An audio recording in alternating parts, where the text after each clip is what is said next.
Madame, monsieur, bonsoir et merci d'être sur notre télévision pour vous informer à travers cette première édition de la soirée. Au sommaire, il sera désormais possible d'obtenir des visas pour l'Angola à partir de Lubumbashi. La livraison des visas se fera à travers les agences agréées qu'aura désigné le consulat général d'Angola. Annonce faite ce mardi devant les journalistes par le consul général d'Angola. En sport, début ce mercredi du tournoi amical international organisé par le tout-puissant Mazembe.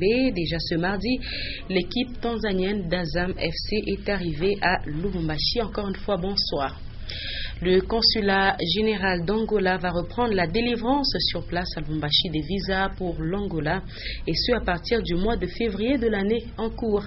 La livraison des visas se fera via les agences agréées et qui seront désignées par le consulat général. C'est le consul général Sébastios Manuel Fernandez qui l'a dévoilé à la presse. C'était ce mardi 25-27 janvier 2015. Suivez ce reportage. Je souhaite à toute la communauté angolaise qui sont résidents à la province de Katanga, meilleurs vœux, bonne année, que toutes les meilleures choses pour cette année, et qui doit avoir la prospérité, et aussi que tout le monde doit toujours se battre pour améliorer ses conditions de vie et d'intégration. Je vais vous dire que ce processus de repatriement vient dans un accord signé pour le gouvernement angolais, le gouvernement de la RDC et aussi l'HCR. Et ce processus déjà continue avec sa fonctionnalité et la normalité. Et avec cette visite de son Excellence le président José Eduardo Santos, l'Angola vient de signer avec la RDC les accords de transport et aussi un accord général de coopération.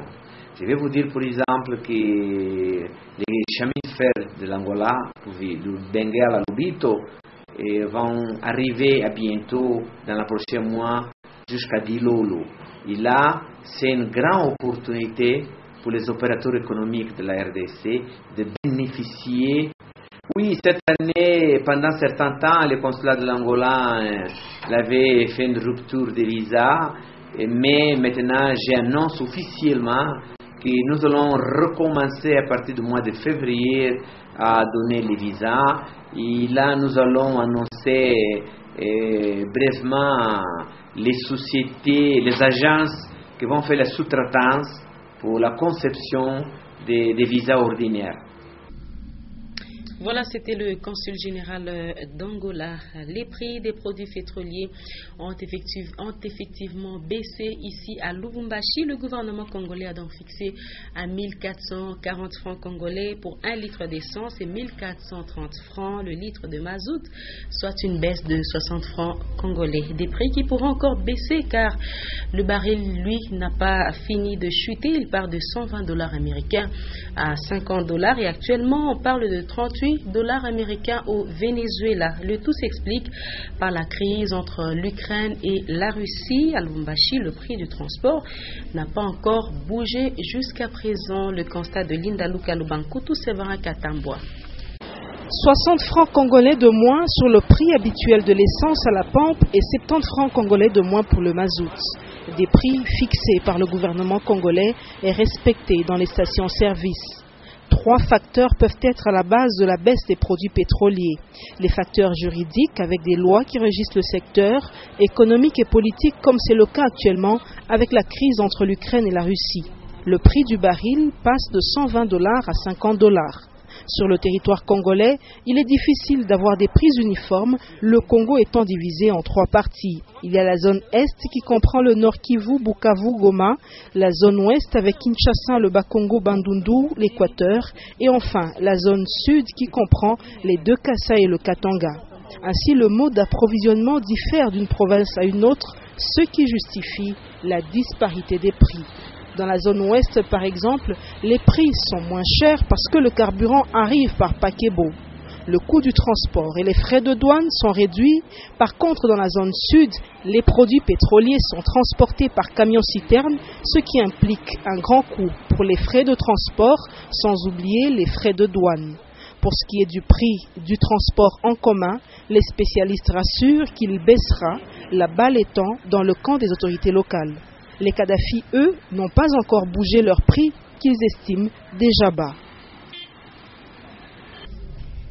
Sur un autre chapitre lancé il y a peu, les travaux de réhabilitation du pont Kaboula-Meshi ont déjà débuté. C'est dans 8 mois que le pont sera opérationnel et en ce jour, plusieurs ouvriers sont déployés sur le chantier pour d'abord casser l'ancienne infrastructure qui sera très bientôt remplacée par un nouvel ouvrage. Diane Kassongo, Richard Chimba nous en dit plus dans ce reportage.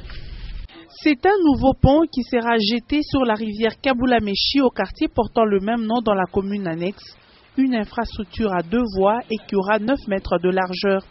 Les travaux ont débuté au lendemain du lancement par le gouverneur de province.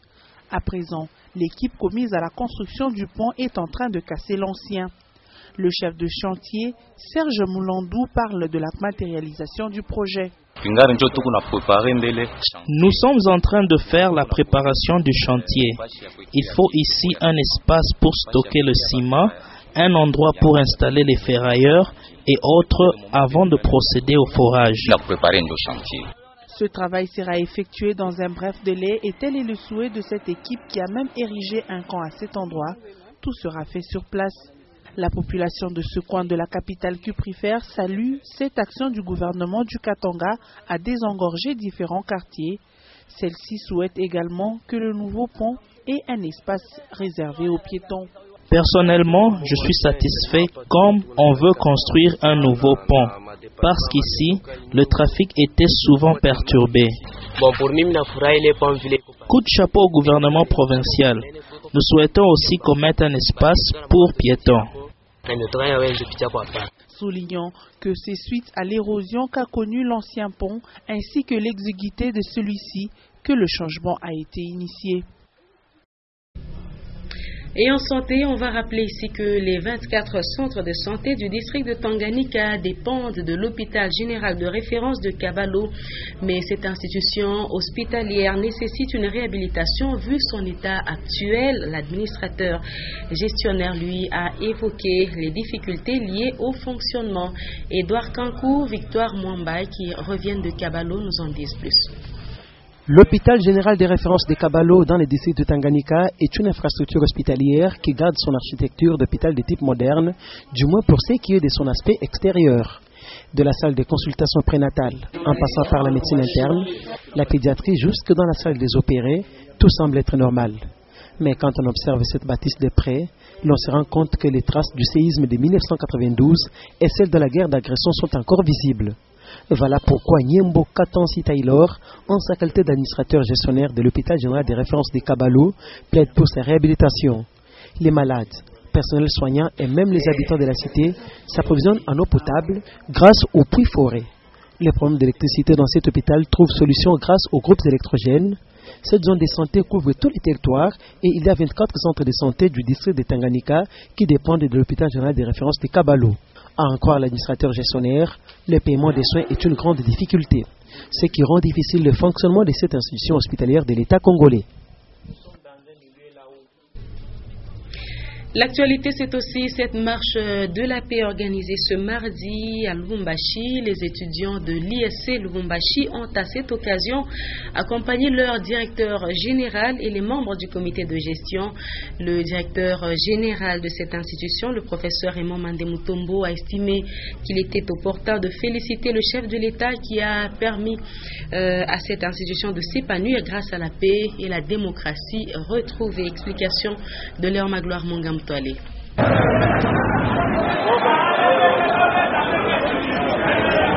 Entouré des membres de son comité de gestion, devant ses étudiants, le directeur général de l'ISC Lubumbashi, le professeur Raymond Mandemutombo Mulumia-Shimba, a parcouru près de 7 km et c'est en pleine marche sur le boulevard Lumumba, marche dénommée de la paix, que le numéro 1 de l'ISC Lubumbashi a donné les raisons qui l'ont motivé pour prendre part à cette marche. Nous apportons notre soutien total au chef de l'État, le président de la République, Joseph Kabila Kabange. Nous sommes d'ailleurs en train de construire un campus en son nom. Voilà, nous marchons pour appuyer son action. Il est l'homme de la paix pour la RDC. Les étudiants, pour apporter leur soutien au président de la République, ils sont là pour ça. Donc voilà, nous nous mobilisons en toutes les disciplines pour la paix en RDC derrière le Raïssi, Joseph Kabila Kabange.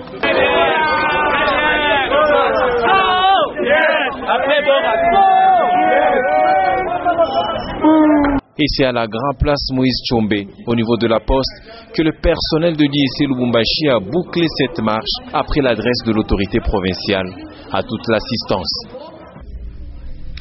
L'Institut supérieur des statistiques de Lubumbashi a pris également part à cette marche de la paix. Le comité de gestion que dirige Jackie Mpungu Mulinda, une forte délégation des étudiants, se sont aussi retrouvés à la place Moïse Tshombe. Un seul message pour l'ISS, le Katanga doit vivre la paix. Entendre Roger Mbouimwamba, Sylvain Mtambaï. Politique ou apolitique, la paix a toujours été un idéal à atteindre ou à vivre. Parce que tel doit être le cas au Katanga. L'Institut supérieur des statistiques Lubumbashi a pris part à la marche de la paix organisée ce mardi 27 janvier 2015. Jérôme Ngoywenga, délégué des étudiants ISS. La paix n'a pas de partisans, la paix n'a pas de... En tout cas, tout le monde est présent. Nous avons voulu la paix, mais nous vivons la paix. On vit la paix. Et par conséquent, quand ça devient une ville, on ne peut que manifester cette paix-là, où tout le monde doit mourir. Aux côtés des étudiants, les comités de gestion avec en tête le directeur général Jackie Mpungu Mulinda a marqué aussi sa présence à la Grand Place Moïse Tshombe. Mais la politique est aussi pour la paix. Tout le monde doit être à sa place. Les enseignants doivent enseigner. Les enseignés doivent être enseignés dans la paix. Le pays va ainsi. Les soucis de tous ces temps de vivre une paix consolidée en République démocratique du Congo généralement et au Katanga en particulier. Même chapitre, l'entreprise de gardiennage Bras Security a aussi pris part à cette marche de la paix organisée aujourd'hui. Une marche qui est partie de leur direction générale jusqu'à la place Moïse Tshombe où l'autorité provinciale a adressé un message à toute l'assistance. Une fois de plus, leur Magloire Mongamtoile. Habillés dans leur tenue traditionnelle, les agents de Bras Security ont également pris part active à la marche de la paix organisée à Lubumbashi ce mardi 27 janvier 2015. Partis de leur siège à l'angle des avenues du 30 juin et N'Djamena, les agents de Bras Security, encadrés de leurs responsables, sont allés suivre le message de la paix adressé à toute l'assistance à la Grand Place de la Poste. Au retour, le directeur général de cette entreprise de gardiennage, M. Anastase Ngoï Kazembe, a également encouragé et rappelé à l'ordre ses administrés.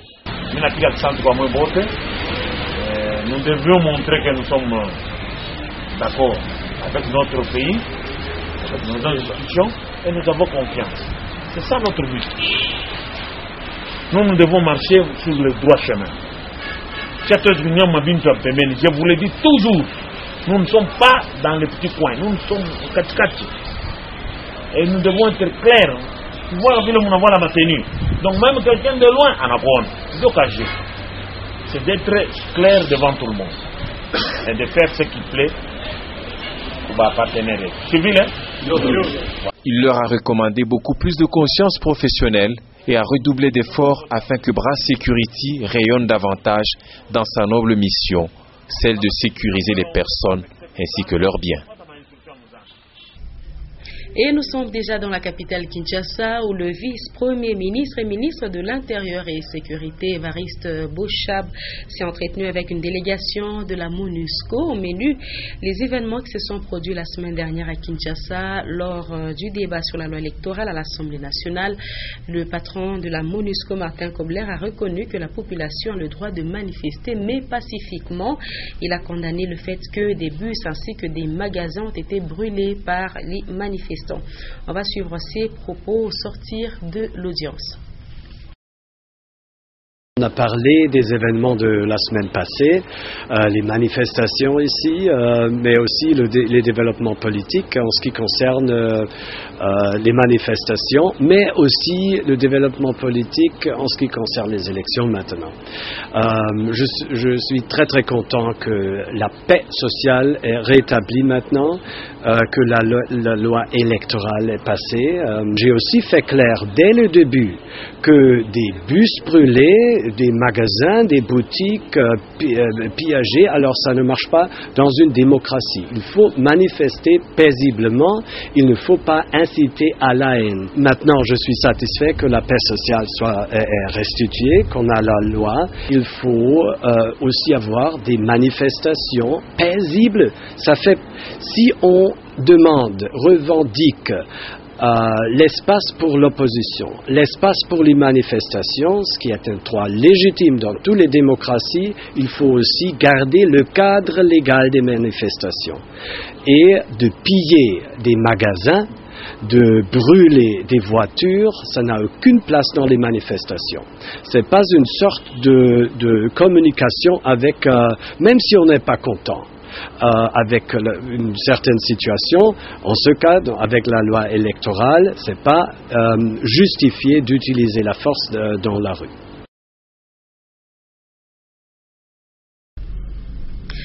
Un peu de religion. La Société missionnaire Saint-Paul a commémoré la fête de conversion de Saint-Paul, patron de cette congrégation.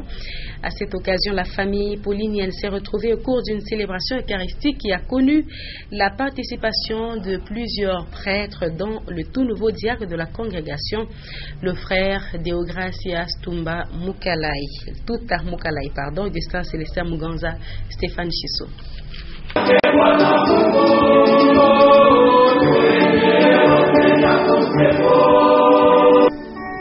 La fête de conversion de Saint-Paul apôtre est un grand événement dans l'Église catholique universelle et surtout pour la congrégation Saint-Paul. Cette société missionnaire catholique joue un rôle important dans l'Église catholique universelle. Elle a donc pour mission principale propager l'Évangile par les moyens et techniques de communication. Au cours de cette célébration eucharistique, la famille paulinienne a partagé aussi la joie avec le frère Deogracias Tumba Mukalai, ordonné diacre quelques heures auparavant. Dans son homélie, le nouveau ministre de l'Église catholique a orienté son message sur le sens de la fête du jour. Nous savons bien que Paul était un pharisien zélé et c'était un grand opposant farouche des chrétiens. Il a persécuté les chrétiens qui proclamaient la divinité de Jésus. Il nous faut laisser le Christ demeurer en nous et nous transformer de l'intérieur pour que tout notre être soit habité par le Seigneur. Plusieurs chrétiens, parents, invités et membres de famille du nouveau diacre ont pris part active à l'Eucharistie. Après la messe, les convives ont partagé un repas, cérémonie ponctuée par la prestation de quelques artistes louches.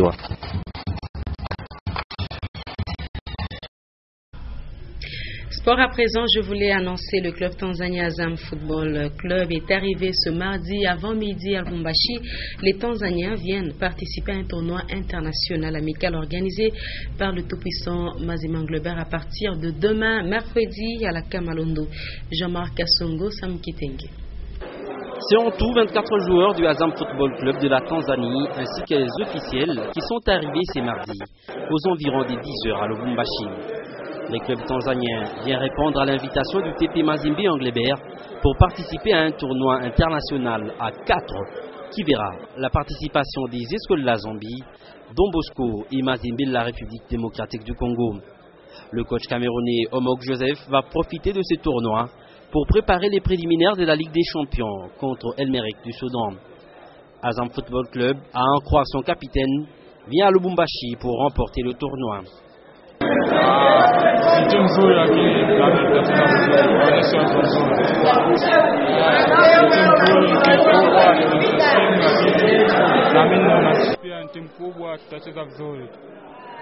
Hapa ile timu mbili kutakuya ingine ya Zambi, Zesco. Unaijua?